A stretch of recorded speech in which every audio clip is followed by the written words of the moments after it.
bien heureux d'être parmi vous.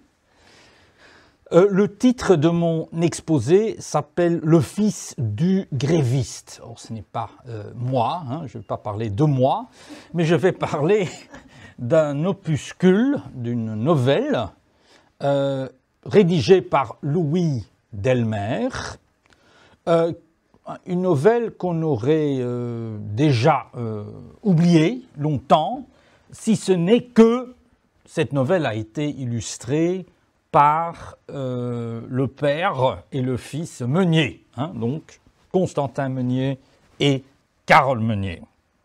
Et je pense que les illustrations sont plus intéressantes que le texte. Bon, ça c'est mon opinion personnelle, mais l'événement qui est au cœur du fils du gréviste est capital, même si c'est dirigé contre le capital. Je vais dans un premier temps un peu situer mon exposé dans le cadre de l'exposition hein, en cours. Je vais parler de cet événement, la révolte de 1886. Je vais évoquer un peu l'auteur, Louis Delmer, et le récit. Et puis, on va focaliser surtout sur ce qui est intéressant, ce sont les illustrations par Meunier & Son. Hein. Et je vais comparer ces illustrations, cette manière de représenter la grève de 1886, avec les illustrations contemporaines hein, qu'on peut trouver dans la presse, hein, illustrée évidemment de l'époque, et aussi dans l'art occidental. Donc on va aussi comparer ces illustrations de Meunier avec des peintures représentant la grève, des moments de conflictualité. Parlons d'abord de cette exposition. Vous connaissez le titre, « La genèse d'une image ». Bon, l'image, c'est quoi? Ce sont des œuvres d'art, mais qui s'inscrivent dans une certaine reproductibilité, qui sont générées par des procédés de reproduction, des procédés photomécaniques ou la technique de la gravure. Mais le mot « genèse » est aussi important. Tous ces estampes sont réalisées d'après une invention, comme on dit, de Constantin Meunier. Ça, c'est vraiment le critère de sélection.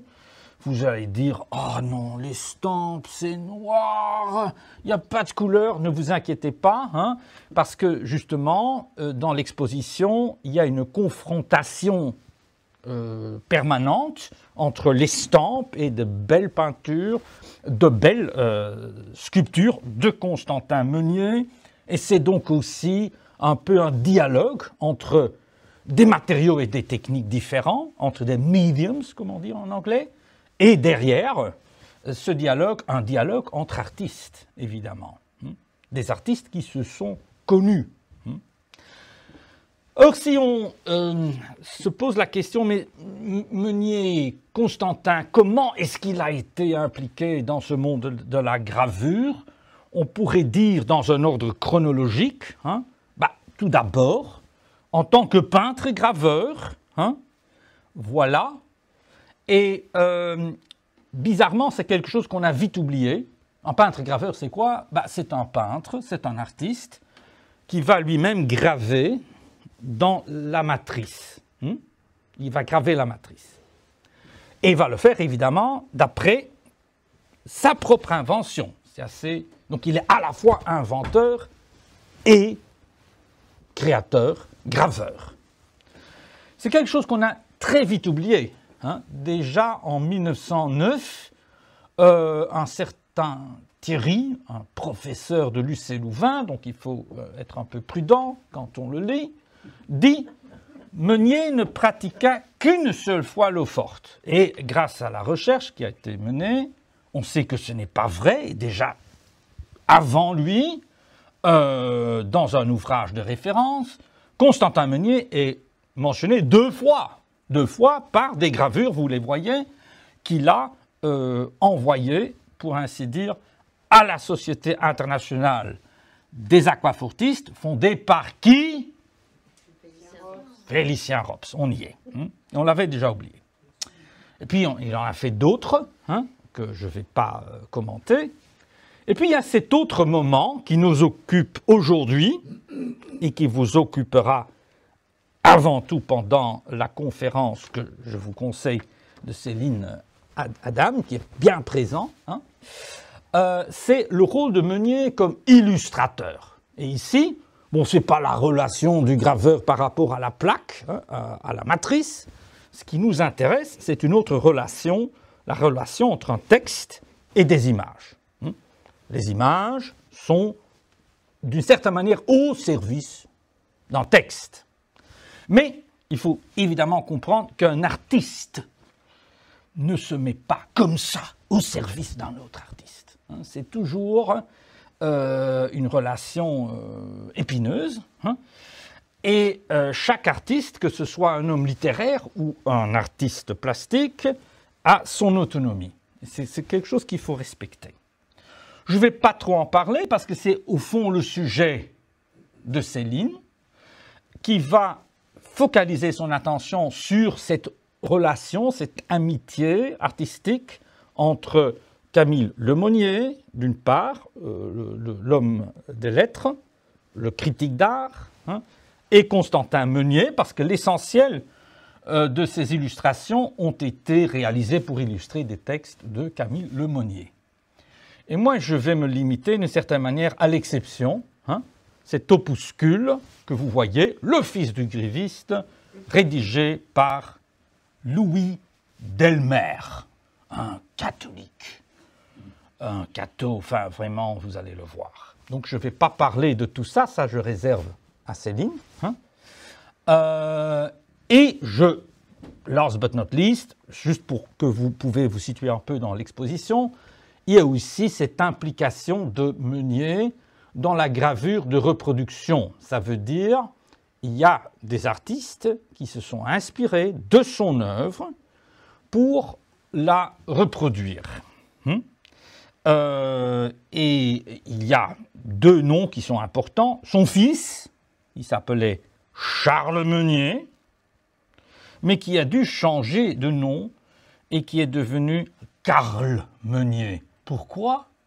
Parce que si vous faites des gravures, c'est très important de vous identifier comme graveur ou comme concepteur, inventeur, par un monogramme. On prend la première lettre du prénom, on prend la première lettre du nom de famille, et dans le cas de Constantin Meunier, on a CM.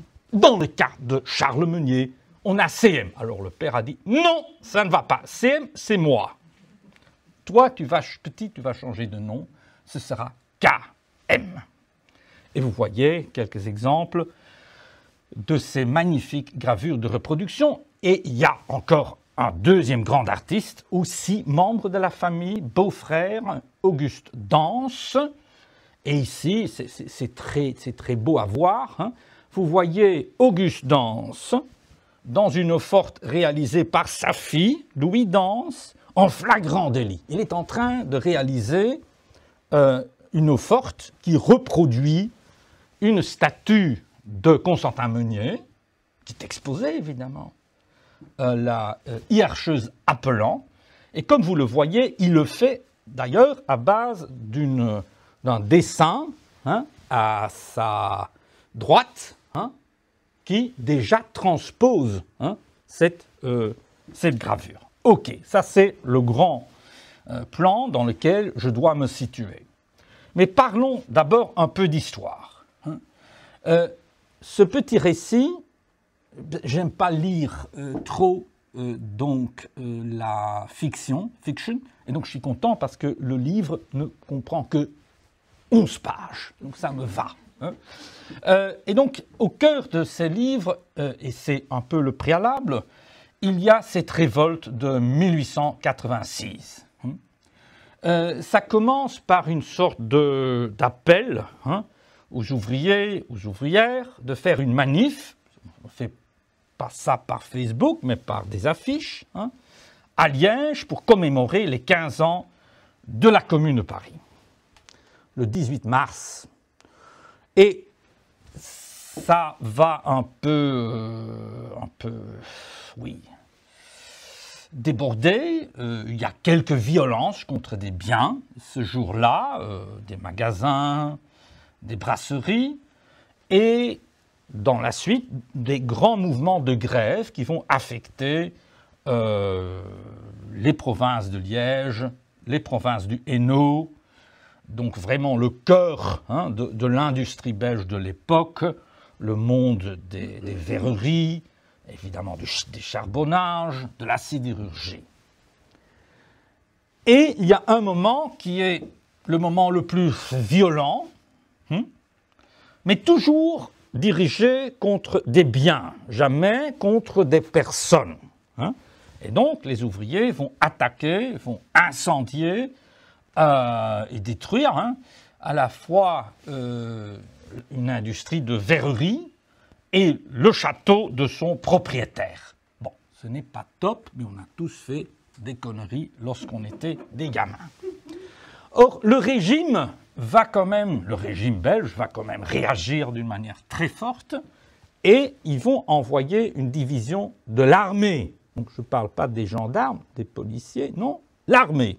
22 milliers de soldats sous la direction d'un général qui a dit « je ne vais pas tirer dans l'air ». Le résultat, c'est une fusillade qui va se passer à Roux et qui laisse une vingtaine de morts du côté des grévistes.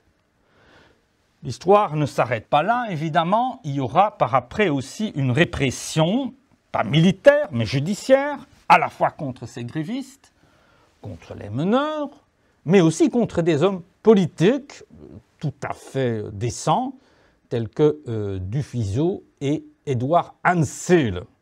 Ansel a été condamné pour un délit de presse, pour un texte qu'il a publié, L'appel aux soldats, qui était un appel non pas dirigé aux soldats, mais aux frères et aux sœurs des soldats pour dire « ne tirez pas sur vos homologues, ne tirez pas sur les gens de votre classe ». Voilà, ça c'est une photo du château de M. Baudou. Est-ce qu'il y a un happy end quand même? Ben oui, parce qu'à la fin de cette révolte, on a quand même compris quelque chose, c'est que lorsque une armée doit tirer sur le peuple, vous avez une crise politique majeure dans votre pays. Parce qu'une armée est censée l'armée est censée protéger le peuple.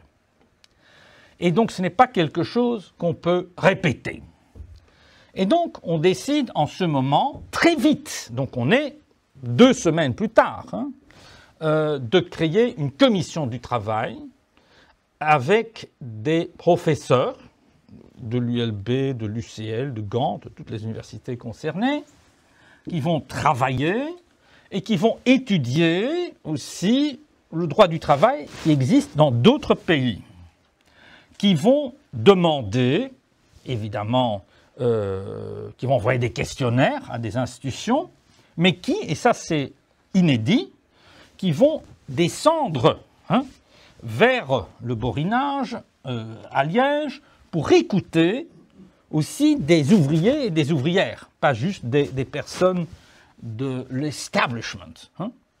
Je le dis parce que c'est ça qui distingue cette commission d'une autre commission de 1843 qui n'a jamais communiqué avec les ouvriers et les ouvrières. Et donc, à la suite de cette commission d'enquête, il y a 4 tomes qui sont publiés, c'est le droit du travail qui est institué, qui est introduit, qui n'est pas réformé, il est institué. Et il y a toute une panoplie de lois que je ne vais pas lire, vous pouvez le faire, mais vous pouvez déjà voir que, par exemple, on ne veut plus que des petits gamins, comme le fils du gréviste, travaillent dans l'industrie lourde. Surtout pas lorsque ces petits ont moins de 12 ans. Et pour les femmes, c'est une forme de discrimination d'une certaine manière, cet âge est même élevé jusqu'à 21 ans. Or, parlons maintenant de l'auteur de mon opuscule, Louis Delmer. Louis Delmer est une personne dont on trouve peu de traces. Son père est mentionné dans la biographie nationale, donc il y a cette biographie nationale qui est rédigée par les soins de l'Académie royale. Et son père est quelqu'un qui va faire sa fortune, c'est un peu un self-made man dans les chemins de fer, mais il va aussi diriger un peu la presse catholique.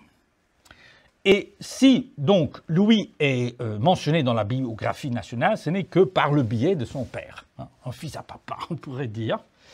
Mais il a laissé des traces écrites qui sont intéressantes. Et une de ces traces, et ça me passionne, constitue aussi un trait d'union entre mon exposé et celui de Céline. Et peut-être Céline peut en parler un peu. Mais à un moment donné, Camille Lemonnier a été confronté à la justice.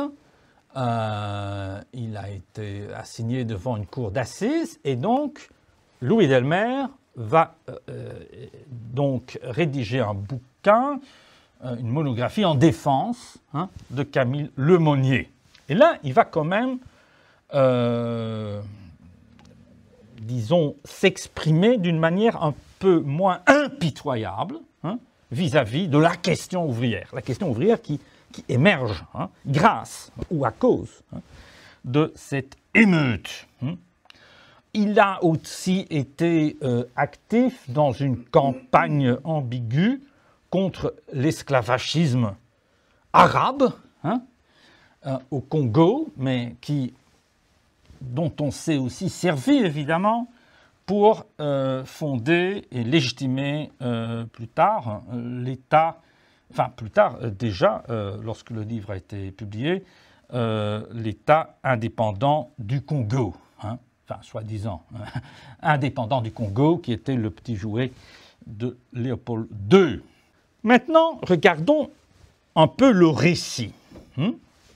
C'est un récit qui est vraiment une édition bibliophilique, donc l'opuscule est une édition bibliophilique qui coûte beaucoup d'argent, 15 francs pour l'édition de luxe, 5 francs pour l'édition ordinaire, et tout ça que pour 11 pages. Donc, je ne suis pas historien, mais je pense que ce sont des prix qui ne sont pas abordables pour le commun des mortels et pour les ouvriers de l'époque.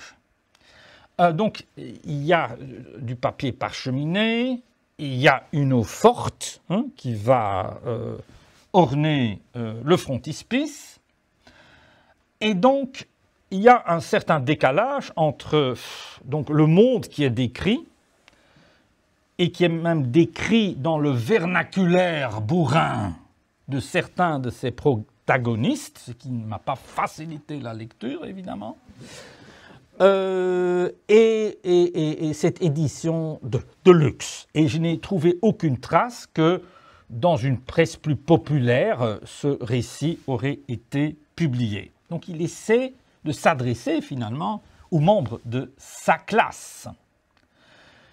Et donc, quelle est l'idée de ce livre? Au fond, ce livre est très ambigu, c'est un récit très ambigu, parce qu'il n'évoque à peine la répression militaire de ces grévistes, contre ces grévistes. L'histoire commence par après.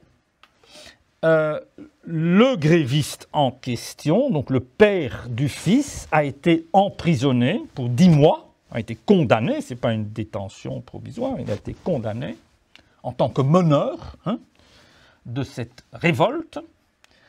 Et le jeune Colas Duclos, le fils du gréviste, très triste évidemment que son père a été emprisonné, sera pris en charge moralement et de manière décente, parce que de nos jours, il faut quand même bien le dire, par le curé du village, qui va s'occuper du salut moral de son catégumène. Et on parle bien de la première communion, donc c'est un gamin qui a moins de 12 ans, mais qui travaille déjà dans les mines, ce qui est déjà abject, enfin, dans nos yeux.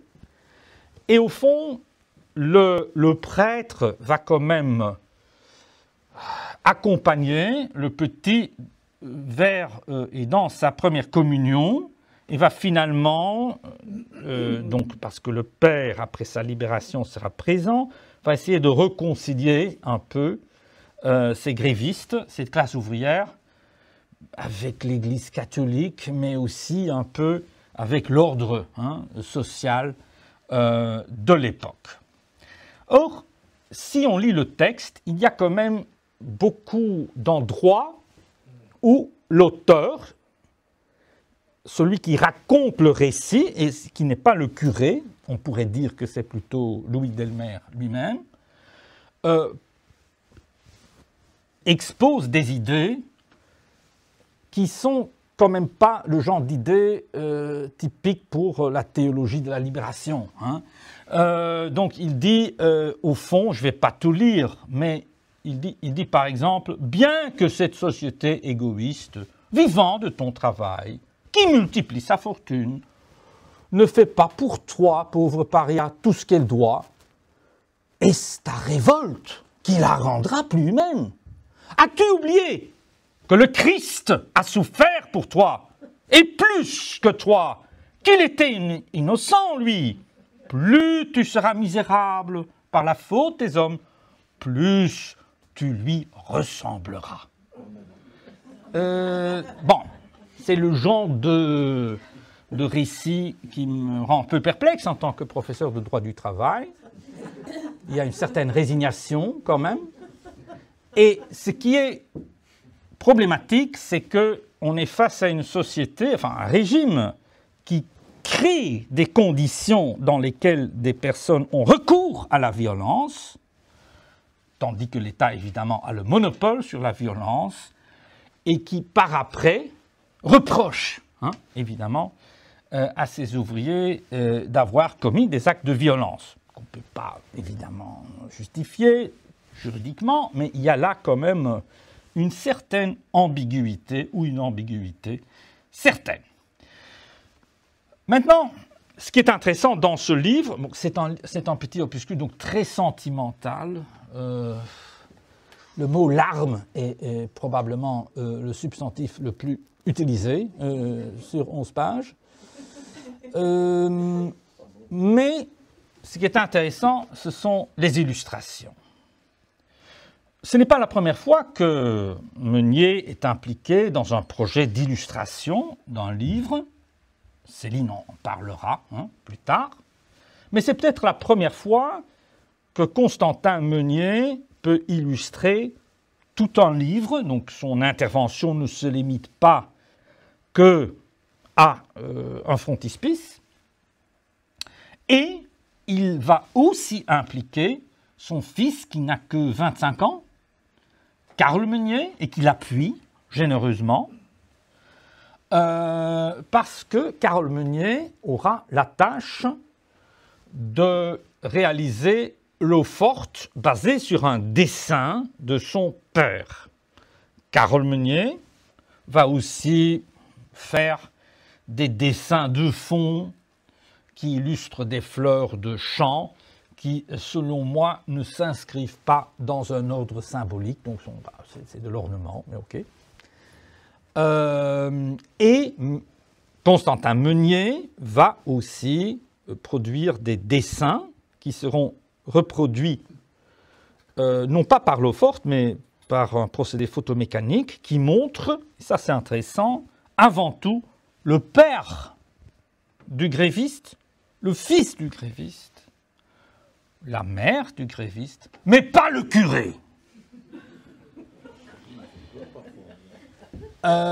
Et donc, juste pour vous illustrer qu'il y a une certaine autonomie de l'artiste face à ce récit, qu'on aime ou qu'on n'aime pas.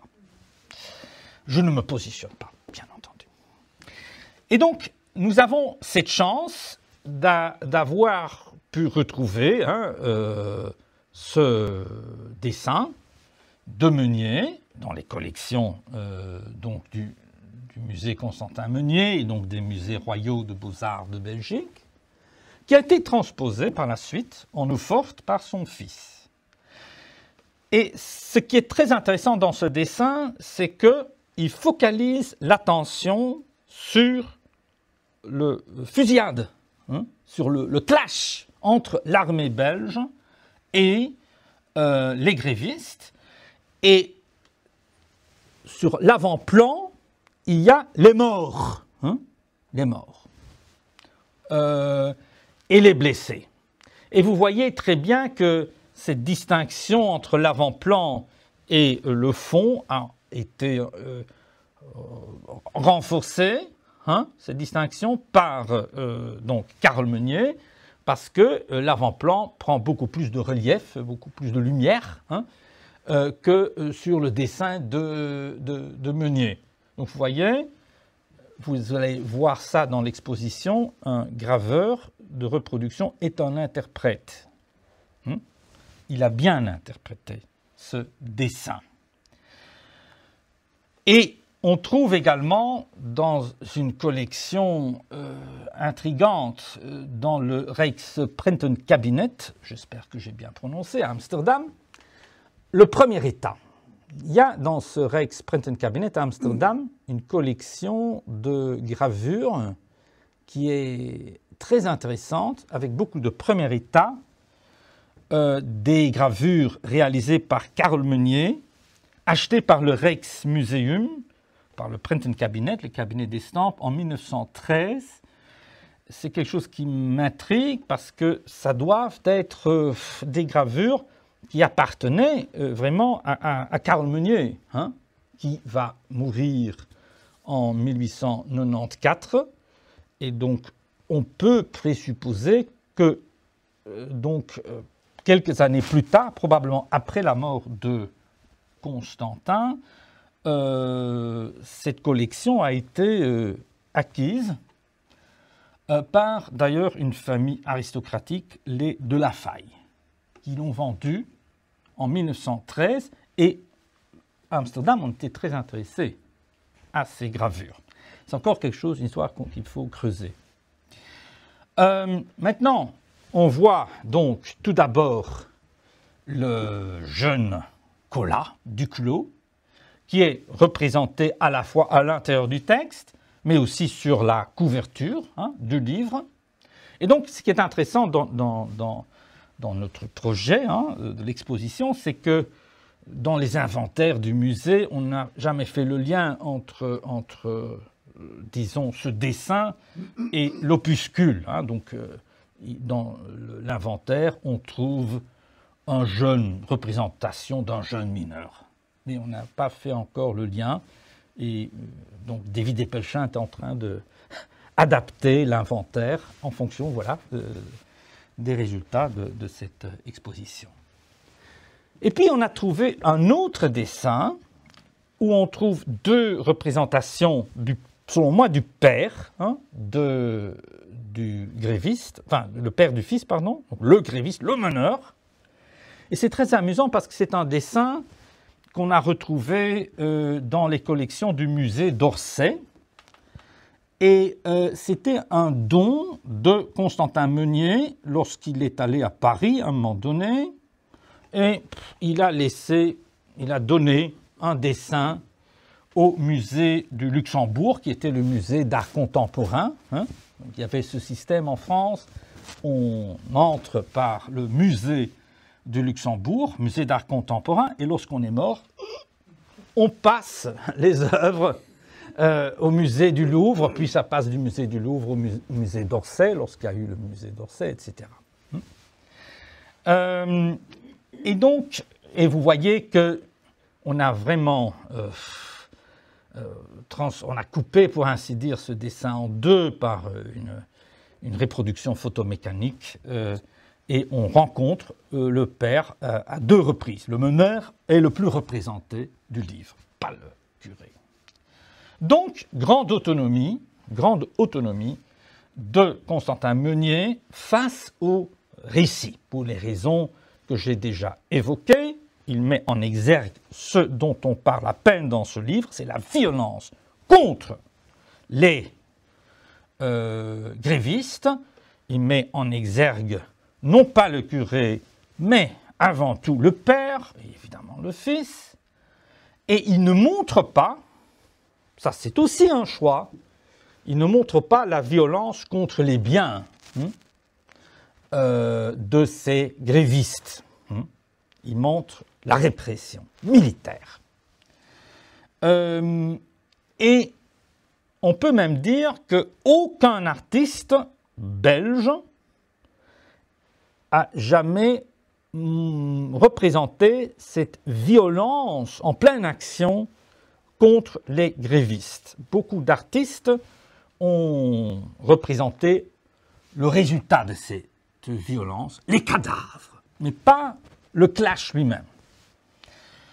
Si je le dis, alors on va comparer un peu ce qu'on vient de décrire avec ce qu'on retrouve très tôt dans la presse illustrée, surtout française, vraiment le lendemain de cette révolte, parce que c'est une période de 10 jours, ça se termine le 29 mars, et déjà l'illustration va montrer sur la première page, donc c'est un événement en Europe, l'incendie de la verrerie, et puis vous voyez sur l'autre page la répression militaire, donc les deux moments, la violence contre les biens, la violence contre les personnes, et il y a un texte qui l'accompagne. Même cas pour Le Monde illustré, sur la première page, the headline, voilà, vous voyez, donc c'est très intéressant, donc la manif, de ces grévistes, très menaçante, parce qu'ils se dirigent vers vous, donc ce n'est pas une vision latérale, la caravane qui passe, non, c'est vraiment un peu comme Il Quarto Stato, je ne sais pas si vous connaissez ce tableau de Giuseppe Pellizzi da Volpedo, qui a été le tableau du film Novecento, au début. C'est très interpellant.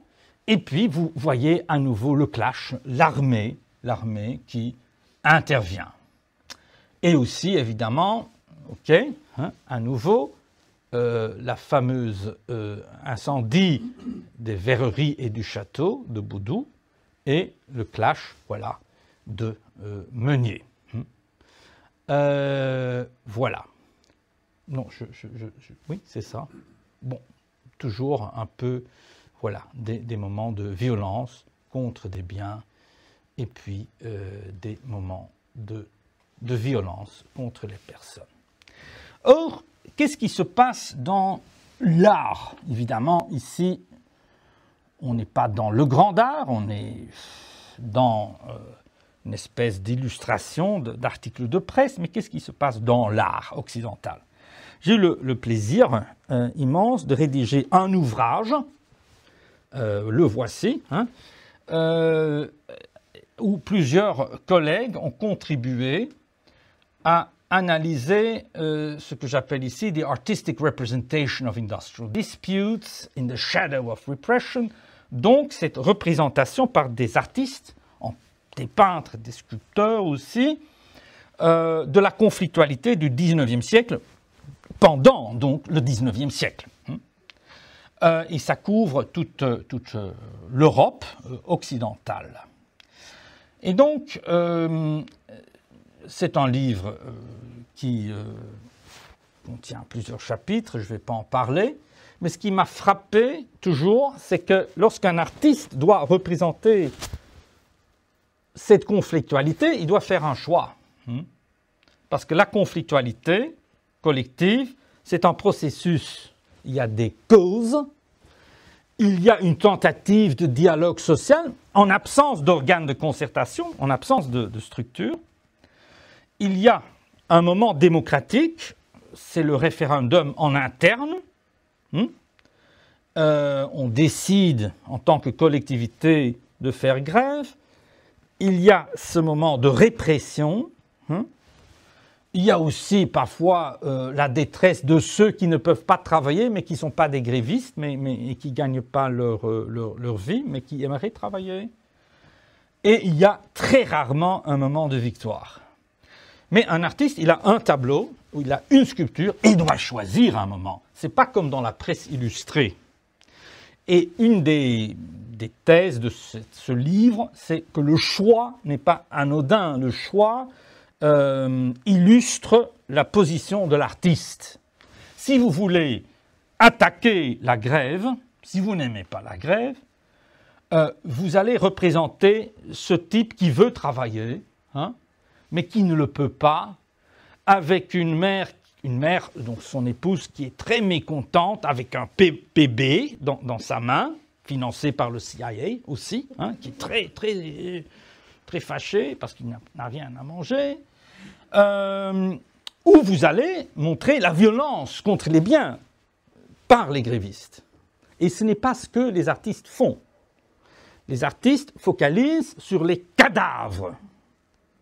Donc, c'est une manière peu implicite de contester la violence contre les personnes, hein, de cette époque où les artistes vont focaliser sur les causes, ce dont on ne parle jamais maintenant dans la presse. S'il y a des reportages sur la presse, on n'explique jamais pourquoi les grévistes font grève.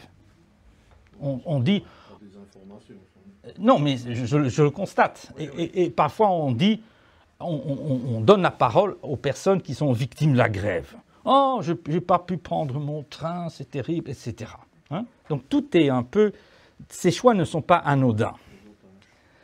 Alors, c'est très intéressant de se poser la question, est-ce que cette grève de 1886 hein, a été représentée par des artistes? Mais in liminis, d'abord, je montre quand même, parce que c'est du Félicien Rops, la première représentation dans l'art belge de la grève. Si je le dis, je le fais sous l'autorité de Shura Lievijn, qui l'a bien dit dans sa thèse, et qui a collaboré, Shura Lievijn, au catalogue, enfin au volume de l'exposition.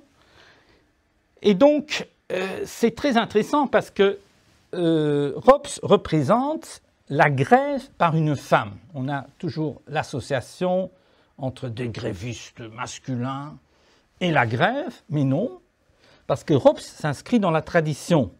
Si vous voulez représenter un concept, il faut que par une personne, ça c'est l'idée de l'allégorie, il faut que le concept et la personne partagent le même genre. C'est la grève, et donc on le représente par une femme.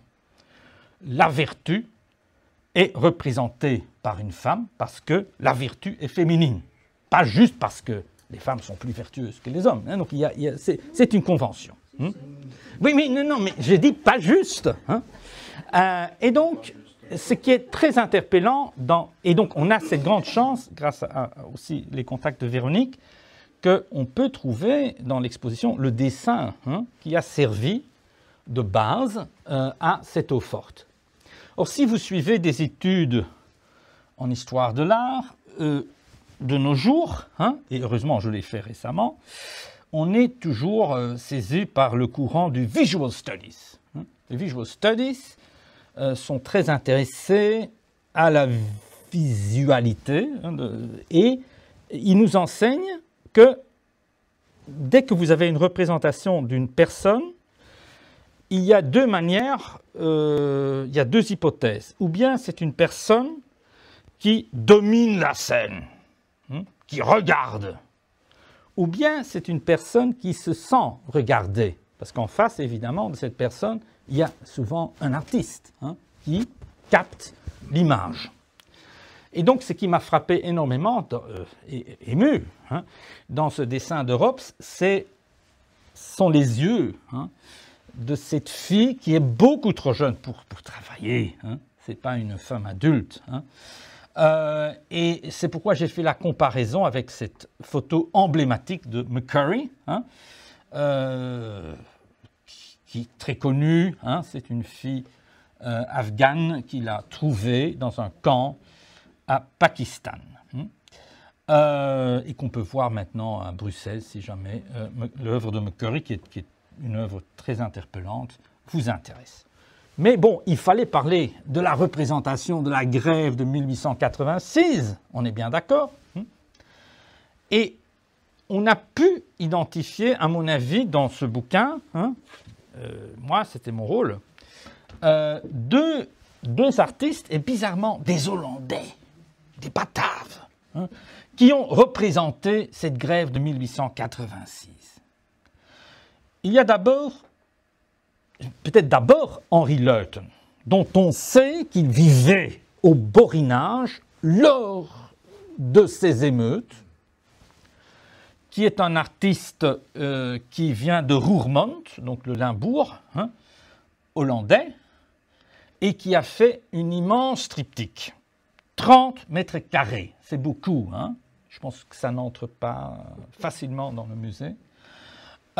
Et dont on sait parfaitement que c'est une représentation de ce mouvement. Et puis, il y a aussi, à ne pas oublier, quelqu'un que doit connaître l'autre commissaire, mon ancien maître de stage, parce que Jan Toorop est un élève de Portals. Et Davy Desplechin, le commissaire, est le spécialiste de Jérôme Portals. Jan Toorop est un personnage tout à fait intéressant, donc c'est un peu un métis, donc javanais hollandais, grand artiste aussi de l'art nouveau, pionnier.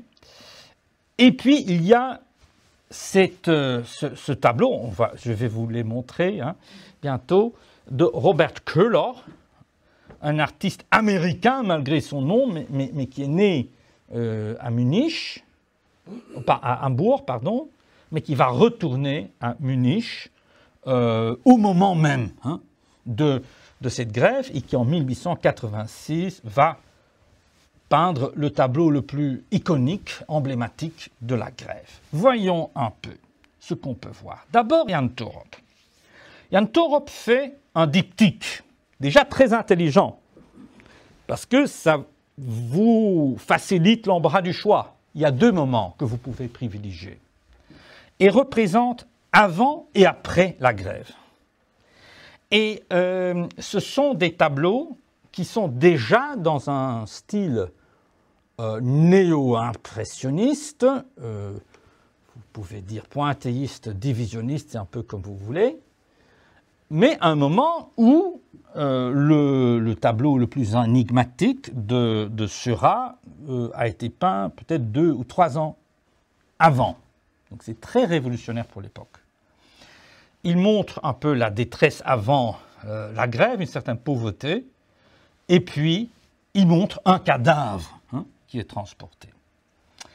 Et donc on ne sait pas trop bien si c'est inspiré par ces événements, mais on sait fort bien que en 1886, Toorop se trouvait à Bruxelles, vivait depuis quelques années en Belgique, et bizarrement, dans des mémoires de Toorop, enfin dans un interview avec Toorop rédigé par un jésuite, bizarrement, de Nijmegen, il dit lui-même que les esquisses de ces deux tableaux ont été réalisées à Charleroi.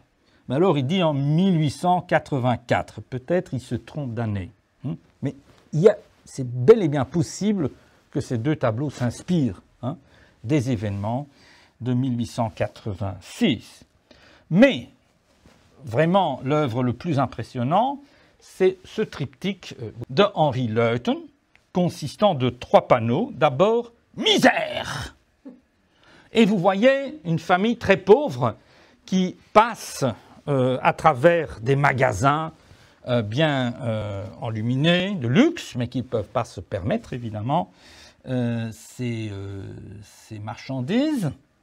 Vous voyez, ça c'est le panneau central, le moment démocratique, le référendum, et avec un drapeau rouge, et d'une certaine manière aussi avec les revendications, parce qu'il y a une espèce de panneau qui dit « du pain ». pas du pain, du vin, boursin, mais du pain, hein, parce que la rémunération ne suffit pas pour nourrir la famille.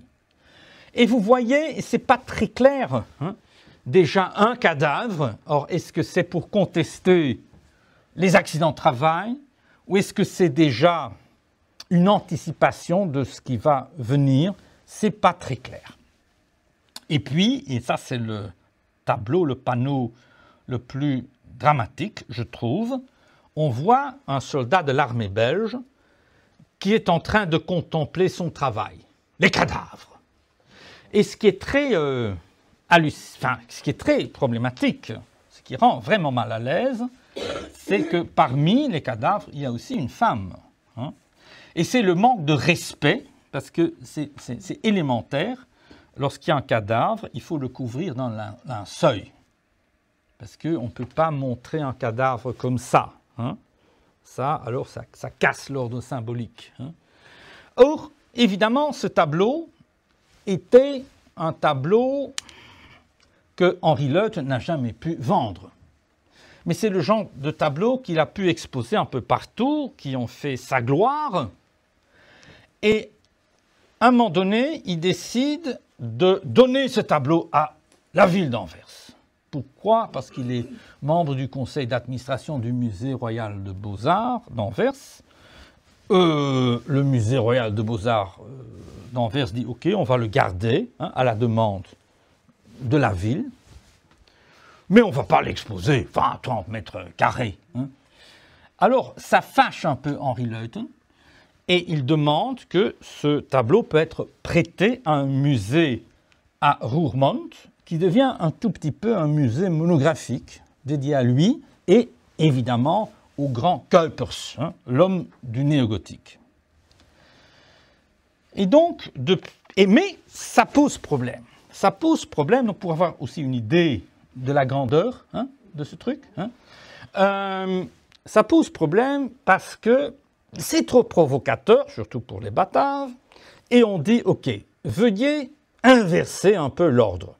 On va d'abord mettre à gauche hein, cette scène d'un soldat qui contemple des cadavres, puis il y a le référendum, et puis il y a misère. Alors ça change tout le récit. Le récit est alors buvable, ça veut dire « Ah, punaise, il y a eu une explosion dans les mines. Heureusement, les bons soldats belges ont pu récupérer les cadavres. Mais ces stupides ouvriers, ils étaient furieux et ils ont fait la grève. Et qu'est-ce qu'il en résulte? La misère. Et comme ça, on pouvait exposer le truc. Or, l'histoire ne se termine pas là. À un moment donné, les Bataves ont marre de ce tableau. Donc, Henri Leut, bon, il va se domicilier de manière définitive en Flandre. Il devient très intégré, un peu trop, il devient un nationaliste flamand. Bon,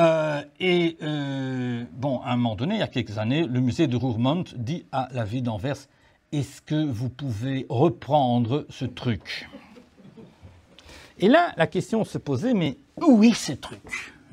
Et donc, j'ai commencé à envoyer des mails au musée de Beaux-Arts d'Anvers.